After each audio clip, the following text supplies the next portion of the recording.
The 17-year-old guy I was training was making more money than me. What is unethical as hell, but is extremely common practice in the business world. Hiding fees until the service is provided. I was in a car accident that required an ambulance ride, and I was charged double for it. Apparently the two ambulance companies in my area are in cahoots, so rather than share the business in my area 50-50, they apparently devised a way to split it 100/100ths. They each have one person from the other company ride in their company's ambulance. The explanation I received was since a medic from the other company was riding along in the ambulance I took, they now can both charge me. Again, they didn't split the fee. They each charged me fully. It's almost a brilliant scheme, but also absolutely unethical and ridiculous, and I can't fathom how this is even legal. On a side note, they didn't even treat me on the ride. I don't know about unethical, but going through the motions of pretending to entertain outside candidates when you've already decided on who internally will get the job wastes everyone's time. Sometimes it's company policy to post and interview for all positions, especially within a union setting. It's extremely frustrating because I've been dragged through a good half dozen interviews and callbacks when they already had someone lined up, usually someone's relative.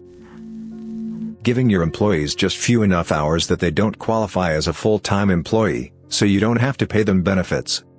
I worked at Walmart in high school. There were older adults who worked tons of overtime. Really out their heart into the company.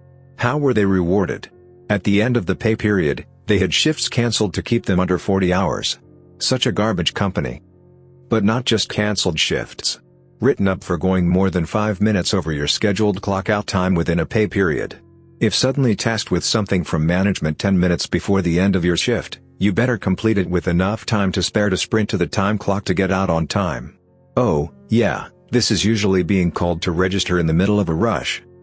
But if you clock out and are approached by a customer with a question, you are supposed to still direct them to one of the non-existent people out on the floor, because they only staff for restocking in the morning or running registers, or help them yourself. You can bet when I witnessed people shoplifting I looked the other way.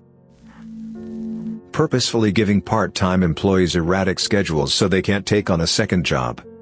I worked at a restaurant that did this, so my coworkers and I made our own schedules and traded shifts every week to keep it consistent. The manager couldn't do anything about it because we were allowed to trade shifts, and changing that policy would make half the place quit. This is especially evil because it has absolutely zero benefit for the company, and it takes managers longer to draw up a new schedule every week. So if anything, it either costs the company more or takes time away from other activities the manager could be doing. It's purely about controlling the lowest people on the totem pole.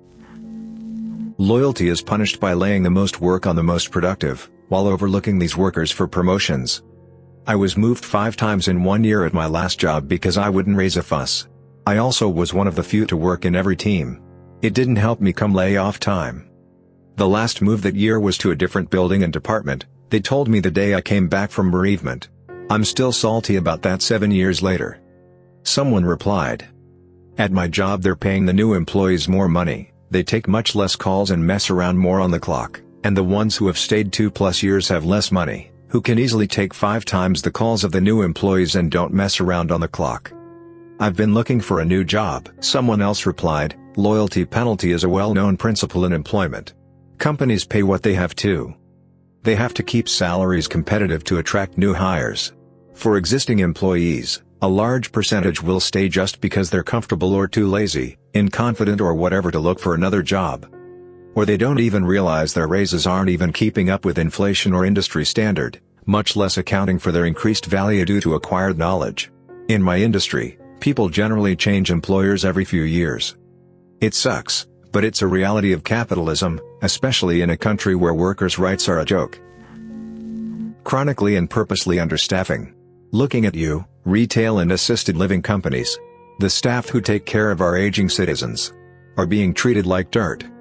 I never realized, no family members in LTC facilities, how bad this problem was until I did a clinical rotation in a nursing home.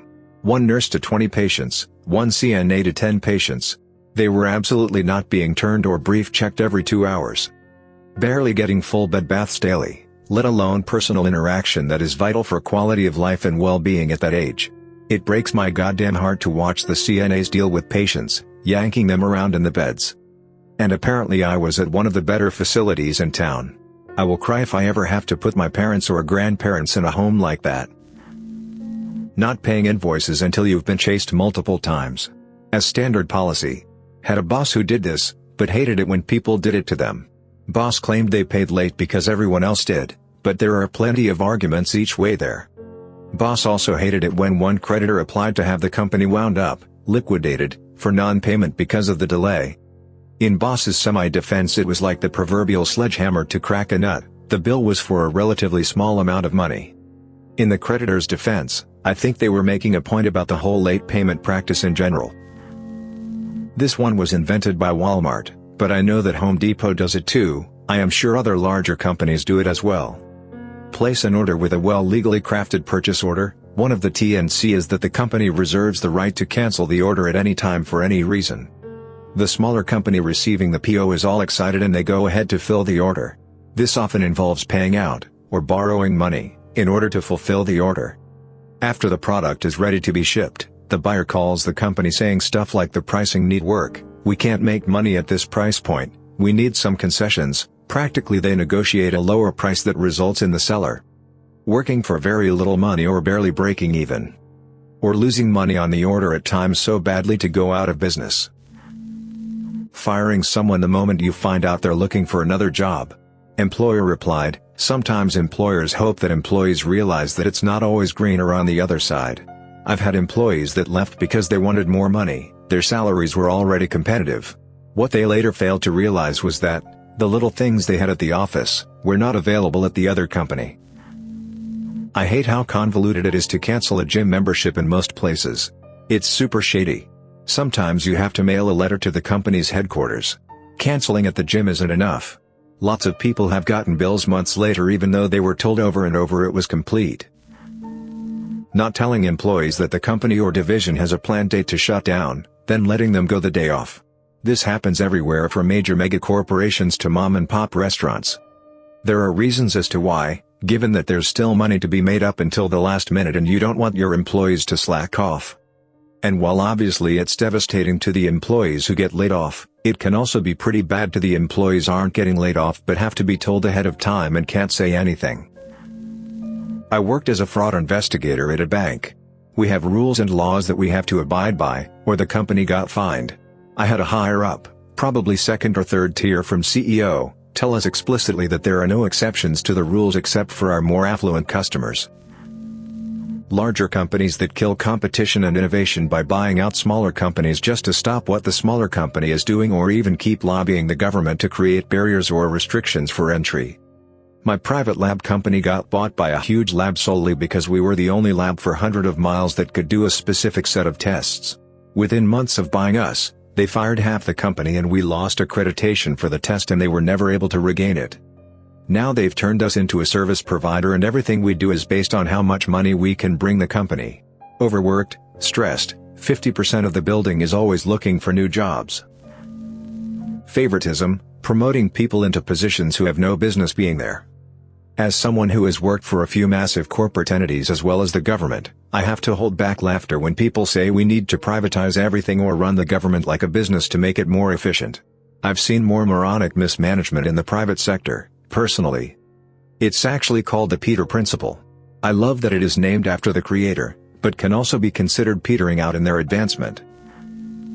The multitudes of ways in which work life bleeds into personal life and you're expected to just accept that, and worse, actively embrace it, else you're perceived as someone who doesn't want to get ahead or otherwise isn't as valued as the person who does. The company will always try and get more free time from you but far less than always, bordering on never, actually give you back what that extra time costs. Just had a team pep talk from my boss on Friday. Talking about how we're super busy, and he realizes that he's putting a lot of new projects on us, but how important it is to his boss that our team keeps knocking it out of the park day in and day out. And boss man is just so confident that we'll do whatever it takes to make sure everything gets done, coming in early, staying late, working weekends, etc. F that. I don't get paid extra for any of that BS. And if I have to put the kids in daycare longer I'm going to lose money staying to help out. Go to hell, hire some people. I don't care if stuff doesn't get done on time, when 5 p.m. rolls around my ass is already in the parking lot. Treating people bad, To make them quit the job because you don't have the balls to fire them, or you are afraid that the word your company can fire someone anytime will spread and you will lose control. I think this has to do with avoiding paying benefits. I think employers can sometimes be made to pay some amount of their fired employees' unemployment benefits. There are a million different variables to consider how and when this sort of would apply, though. My old salaried position requires copious amounts of overtime. In the end, my hourly wage was less than the people I was supervising. Salary is a scam. Their whole argument is that it doesn't matter how much you work, you get paid the same amount. So if you have a slow week with little to do, you can leave early and not worry. It'll just be balanced out when it's crunch time and you have to do unpaid overtime. Thing is, there's basically never a time where you have so little work you can skip out, and on the occasions that you can, good luck not getting in trouble for making the company pay you for not doing anything. Never mind that you're doing extra work for no pay far more often. Firing people for medical issues. A coworker of mine took a long medical leave for a spinal issue she was having with her neck. I believe she had surgery and then was on leave for a few weeks.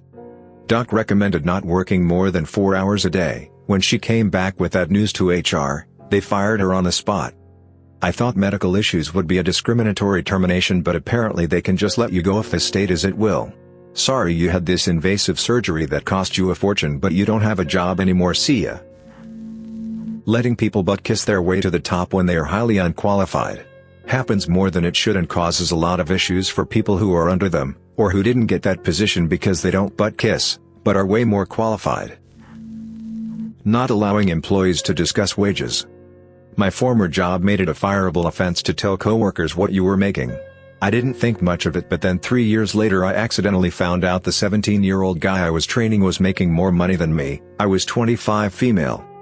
This practice basically enables otherwise illegal discrimination, because if people don't know what their colleagues are making, the company can pay someone less because they are a woman, or a person of color, or gay, or any other reason they feel like, and no one will know. I quit fast after that. I have experienced these scenarios mentioned in the video myself. There are really good companies or employers who are not shady.